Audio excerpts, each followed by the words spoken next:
क़ौम जो दामन केॾो वसी आहे पोइ ॾिसो तिन क़ौम जा सीना केॾा कुशादा आहिनि इन जे करे असां इहो चऊं था त सिंध वतन आहे असीं क़ौम आहियूं ऐं हिते धारियुनि जी जेका यलगार आहे उहा बंदि थियणु खपे ऐं जेकॾहिं ऐं ख़ासि तौर ते अहिड़नि वॾनि शहरनि में मूंखे साईं ॿुधायो हींअर त मेट्रोपॉलिटन सिटी जेके बि थींदा आहिनि उते तमामु घणनि नस्लनि रंगनि जा ॿोलियुनि जा माण्हू गॾिजी रहंदा आहिनि उन जे करे ऐं साईं गुलाम शाह साहिब जे हीउ तव्हांजो दरिया वहंदो रहे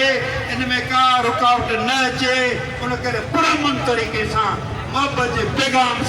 पैगाम सिंध जे नारे खे बुलंद करे अॻिते वधंदा रहो ये सिंध